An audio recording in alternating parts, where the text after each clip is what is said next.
kami dalam satu kemah di mana Engkau bertemu dengan kami ya Tuhan. Engkau pribadi yang tidak berada dalam hal apapun, tetapi orang-orang yang mau mencari wajah-Mu dan menemukan orang-orang yang mau bersama Tuhan, maka Engkau begitu hadir di tengah-tengah. Karena Engkau memang layak untuk ditinggikan, dipuji dan dibesarkan. Terima kasih untuk pujian yang datangnya untuk kemuliaan nama-Mu. Sampai Engkau memang layak terima pujian itu Tuhan. Dengan segenap hati kami memberi pujian ini kepada-Mu. Dan biarlah nama-Mu tetap ditinggikan di tempat ini. Dan hadirlah selalu bersama kami. Dan bawalah kami Tuhan di dalam semua rencana-rencana yang Tuhan mau dalam hidup kami secara pribadi lepas pribadi.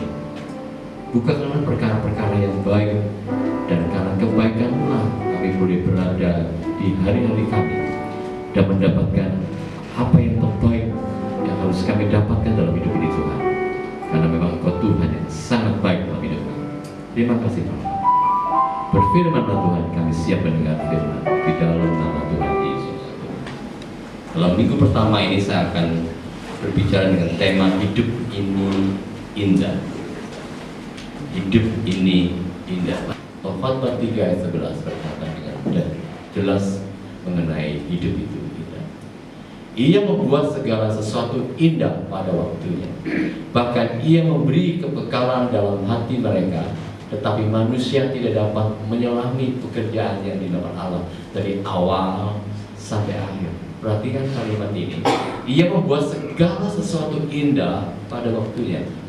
Jadi ada waktu yang diberi Tuhan untuk setiap kita.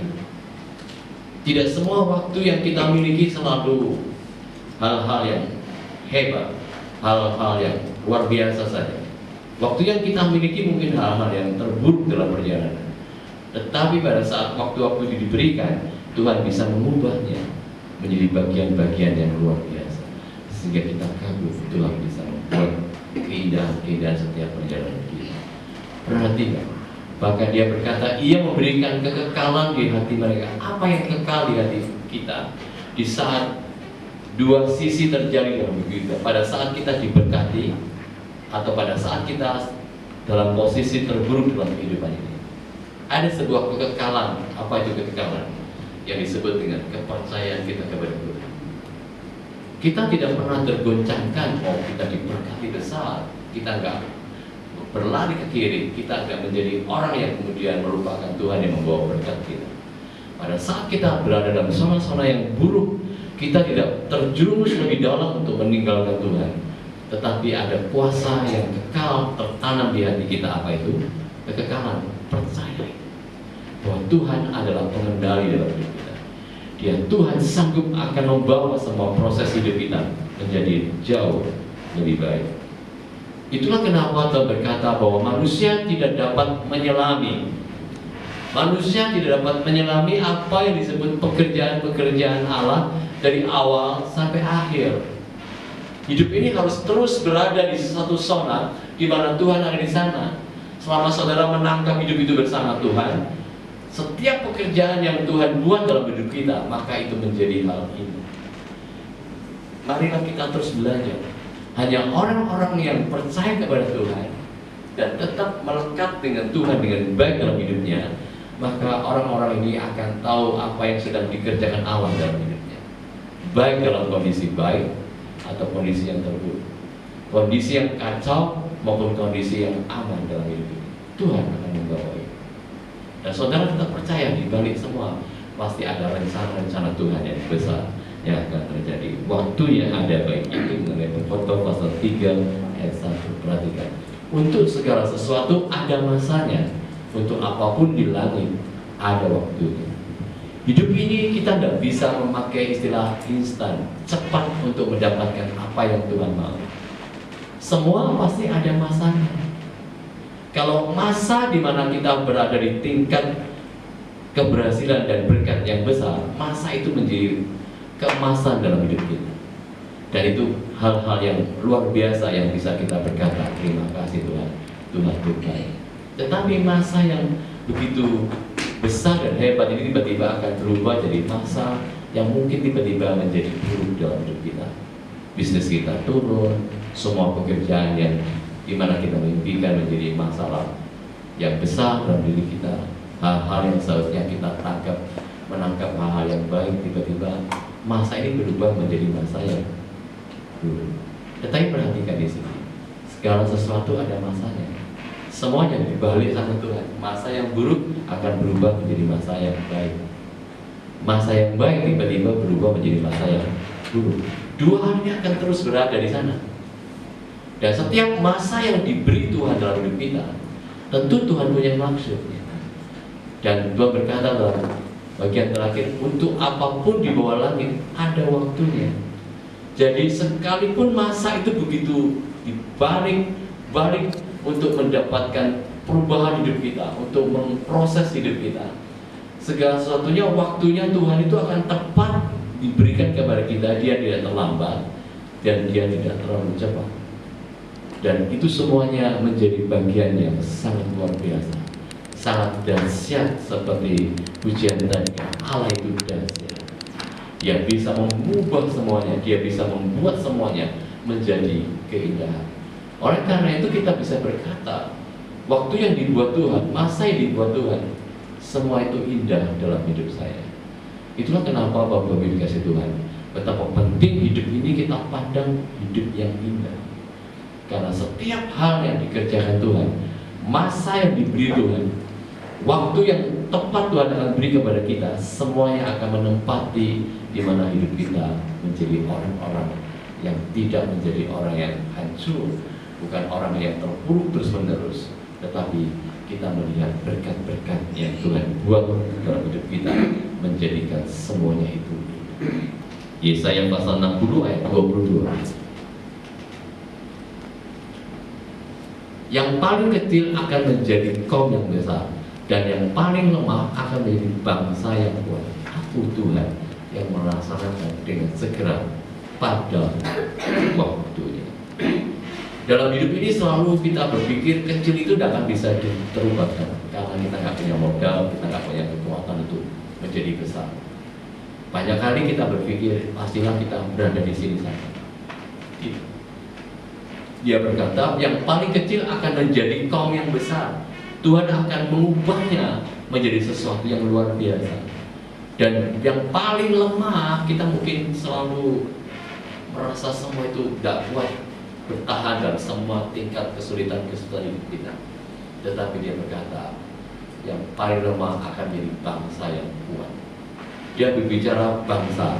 Ini ada satu fokus di sana. Tuhan ingin katakan bahwa Tuhan tidak ingin bicara satu dua orang yang kuat. Di zaman sekarang, di generasi akhir, Tuhan tidak berbicara superhero itu satu dua orang yang kuat. Tuhan bicara tentang sebuah bangsa. Tuhan bicara tentang sebuah gereja, sebuah kelompok. Jadi Tuhan ingin membangkitkan sebuah kelompok. Tuhan ingin membawa orang-orang lemah, tidak satu dua. Tuhan akan bawa itu diubah semua orang-orang lemah di sana menjadi orang-orang yang kuat. Nah, bersiaplah kita menjadi sebuah gereja yang Tuhan akan ubah ini. Saya tidak peduli betapa susahnya saudara dan saya dalam kehidupan ini, tidak ketahui banyak, tidak terekspos apapun. Mungkin kita mengalami banyak kesulitan-kesulitan. Bahkan kita berpikir kita orang yang kecil, kita mungkin adalah lemah dalam semua hal. Jangan pernah kita berada di sana terus. Pastikan Tuhan bisa mengubah kita. Kita menjadi orang-orang yang kuat, yang tangguh berhadapan dengan Allah. Itulah Tuhan mau menolong kita. Saya tadi pagi berpikir satu kisah kecil. Saya pikir tadi pagi ada seorang bapak sama istrinya datang ke kantor saya, berkata, itu beberapa orang yang datang ke gereja tadi pagi. Mereka datang dari sebuah kota yang berbeda untuk mencari gereja. Jadi mereka kuliah di Petra, SMP, SMA, semua ada di kuliah di Petra. Menarik sekali. Saya baru kaget siapa yang membawa itu. Saya bertanya. Datanya yang terjadi adalah seorang anak kecil yang biasa kita kenal di sini, namanya Jeffrey. Anak Jeffrey ini tiba-tiba bisa memberitahu, bersaksi, membawa orang ke gereja ini. langsung dibawa 4 orang. Menarik sekali, suruh naik ke sini. Wah, saya pikir kenapa Tuhan buat ini yang sederhana ini? Ini bangsa yang kecil, yang kadang-kadang saya pikir ini anak 20 tahun lagi baru bisa dipakai Tuhan, 5-10 tahun lagi bisa memenangkan jiwa-jiwa. Tapi pada waktu dia masih kecil, sukanya cuma main game. Bahkan saya dapat laporan teman-teman yang lainnya, kalau waktu ibadah tidak fokus. Bahkan papanya pun ngomong sama saya, "Pak, maafkan anak saya." Ya, tolong. Mungkin dia merasa, "Oh, saya nggak sandi." Tetapi perhatikan, Tuhan bisa mengubah itu. Dia menjadi pemenang jiwa itu, saudara-saudara. Hanya dengan bilangnya dia, malah pagi-pagi dia ngomong, "Pak, tolong antar ke gereja cepat, teman saya mau ke gereja di Chandra." Wah, dia malah makin semangat, saudara. Jadi ini cara Tuhan. Hal-hal yang kelihatannya kita pandang kecil, hal yang lemah, nggak taunya bisa terungkapkan. Yang dimenangkan anak yang kuliah, yang gede-gede, dia masih sederhana banget, pasti anak kecil kata Pak Jero cerita itu anak kecil, ya karena suka mainan. Datanya terungkap. Dan ada motivasi lain. Dia hanya tahu, saya pikir dia dengar khotbah di sini, kalau duduk di sana ya nggak dengar khotbah. Kadang-kadang dia dulu seperti orang sedang lagi happy sedikit. Tapi memang saya tahu Tuhan bisa mengubah. Sesungguhnya waktunya akan datang, demikian firman Tuhan, bahwa aku akan menepati janji yang telah kukatakan kepada kaum Israel dan kaum Yehuda. Saudara, kenapa kita mempercayai Tuhan bahwa hidup ini indah? Gak taunya karena Tuhan berjanji dengan kita. Dia akan menepati janjinya. Kalau Tuhan tidak pernah keluar dari janjinya, dia tidak pernah lupa dengan janjinya, dia pasti menepati janjinya. Betapa penting dalam kehidupan kita untuk mempercayai bahwa Tuhan akan menepati janjinya. Jadi kita harus punya fokus hidup dengan Tuhan. Kalau Tuhan sudah berjanji seperti ini, kita nggak akan keluar dari areanya Tuhan. Apapun yang Tuhan kerjakan, kita harus ikuti. Kita harus mau masuk kepada bagian-bagian yang Dia mau. Mungkin kita dibawa ke lembahnya, kita dibawa tingkat-tingkat kesukarannya, di tingkat-tingkat hal-hal yang terburuk sekalipun, karena Tuhan mau bawa kita ke sana. Jangan pernah kita menolak itu. Jangan kita berkata, "Di mana Tuhan? Kenapa Tuhan bawa saya di tingkat yang sulit ini?" Tidak perlu saudara berbantah dengan Tuhan. Karena setiap kehidupan kalau Tuhan bawa kita kepada bagian yang tersulit sekalipun, Tuhan tahu bagaimana Dia akan menepati janji. Dia tahu bagaimana Dia akan menyelesaikan itu dengan janji. Karena itu saya selalu percaya di balik semua hal-hal yang terburuk, saya tahu bahwa Tuhan akan menggenapi janji. Berulang-ulang saya mendengar apa yang Tuhan katakan kepada saya. Jangan pernah menyerah, terus maju. Jangan melihat apa yang terjadi di sekeliling. Buatlah hidup itu bersamaku untuk melakukan apa yang terbaik. Jadi kalau kita bisa menempati Tuhan dalam hidup kita, mungkin sampai hari ini kita berada di zona-zona yang terburuk sekalipun, Bapak Ibu dikasih Tuhan, jangan pernah kita membuat hal-hal yang Tuhan janjikan di hidup kita. Dia pasti akan membuat yang terbaik dalam hidup. Masalahnya seringkali kekristenan selalu berada di titik terlemah di saat janji Tuhan itu tidak diingat. Dan kemudian karena dia tidak mengingat janji Tuhan ini, maka yang dilakukan apa? Adalah sesuatu yang terjadi, yang realita, yang terjadi dalam hidup kita menjadi realita, itu masalah besar. Sehingga kalau kita mulai masuk di sana, itu seperti sebuah putaran air laut yang bisa menenggelamkan kita.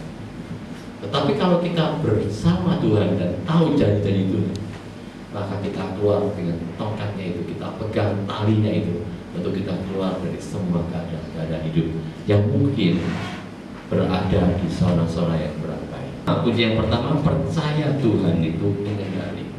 Jangan lupa bahwa seringkali kalau kita menempati firman tadi, itu berbicara memang Tuhan itu mengendali kehidupan. Dia punya masa buat kita, Dia punya waktu buat kita. baik posisi saya katakan dari awal, hal-hal yang baik, hal-hal yang buruk, Tuhan mengendali. Semua punya maksudnya. Jadi marilah kita percaya lebih dalam mengenai Tuhan mengendali. Tuhan, saya tidak peduli hari-hari ini apa yang saya alami, tetapi yang saya tahu, Engkau akan memberikan saya tempat pada waktu. Ada satu pribadi tadi pagi berbicara kepada saya dan saya terkejut dengan perkataan ini. Dia begitu galau pada saat dia memimpikan sebuah rumah, tiba-tiba rumah itu tidak terjadi dalam dirinya. Ya, sehingga berkata, buat apa saya dulunya pelayanan, dia begitu marah dengan semua hal. Tiba-tiba dia datang tadi sharing sama saya, Pak, sekarang saya tidak perlu lagi khawatir saya di rumah atau tidak di rumah. Yang saya tahu Tuhan pasti beri saya berkat yang baik. Saya tidak peduli betapa banyak hal yang pernah saya kerjakan. Saya mau hidup saya menjadi berkat. Dan doakan saya Pak supaya saya tetap menjadi orang yang punya iman lebih baik. Jadi ini yang saya tunggu dari anak-anak Tuhan. Mereka memberikan sebuah respon firman yang diajarkan. Dan mereka punya satu komitmen tentang Tuhan. Tidak peduli terjadi atau tidak. Tetapi dia tetap percaya bahwa Tuhan akan memberikan saya yang terbaik. Yang kedua, Tuhan yang saya layani, Tuhan yang menepati janji. Tuhan yang saya layani, Tuhan yang menepati janji. Bapak Ibu yang dikasih Tuhan, saya melihat ada banyak orang meninggalkan pelayanan, meninggalkan hal-hal yang baik yang harus dikerjakan buat Tuhan. Dalam hidup ini, saudara ke gereja tidak mesti harus menjadi pekerja gereja untuk melayani Tuhan. Saudara datang ke gereja saja itu sudah melayani Tuhan. Saudara datang dan menyembah, beribadah, mengangkat tangan, beribadah rutin dengan baik, itu sudah melayani Tuhan sebenarnya. Jadi kalau lebih lagi adalah pengerja-pengerja gereja, mereka di Asia, mereka menjadi pelayan-pelayan Tuhan dalam bentuk apapun, itu melayani Tuhan. Di luar sana banyak pelayan-pelayan yang bisa dikerjakan. Kita menolong orang, kita membantu orang, kita memotivasi orang, kita menjadi berkat, kita menjadi saudara berkat. Itu melayani Tuhan. Banyak hal yang baik yang dikerjakan dalam hidup. Kisah ini saya ambil kisah daripada Paulus. Waktu Paulus berada di sebuah kapal yang besar dan dia sedang menuju ke Roma, dan di sana dia akan bertemu seorang kaisar. Dan dia akan memberitakan, dia berkata, ini kesempatan emas saya akan memberitakan Injil di Roma. Kenyataannya pada saat dibawa ke sana, yang terjadi kapal itu pecah karena badai. Dan kemudian terjadilah mereka naik kapal kecil dan mereka sampai ke pantai. Dan di situ berkumpul banyak mereka selamat dari tragedi itu. Dan di situ ada banyak orang menyalahkan satu dengan yang lainnya. Mereka menyalahkan nakodanya, mereka menyalahkan orang-orang di sana yang seringkali berbicara. Tapi puji Tuhan, di saat seperti itu seorang Paulus berkata, jangan khawatir. Tuhan yang saya layani adalah Tuhan yang menepati janji. Yang terakhir,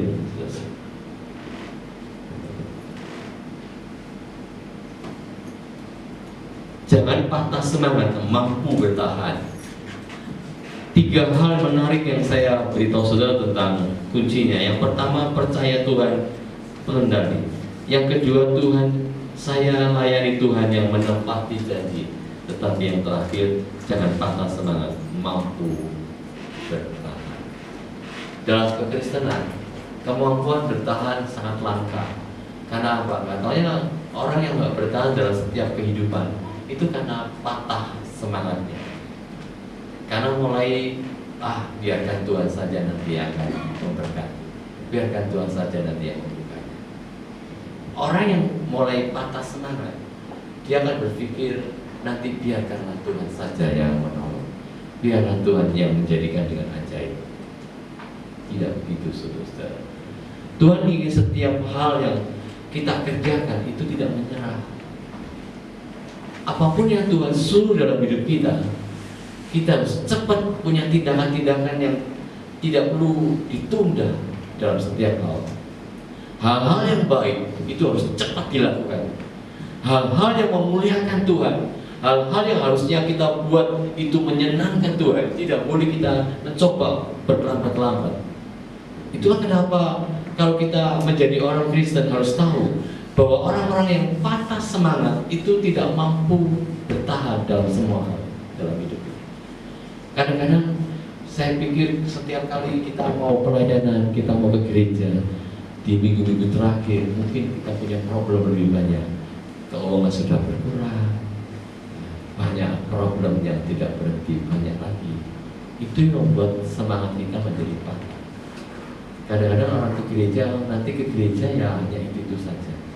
Tapi kalau ada orang yang bersemangat ke gereja meskipun problem datang, sudah datang, sakit, penyakit datang, kalau dia bersemangat kuat, maka yang terjadi apa? Kita mampu bertahan di sana. Kita bisa melihat hal-hal yang baik akan terjadi. Jadi pertahanan kita, kalau ingin kita melihat hal-hal yang baik, tepat di waktunya Tuhan di sana,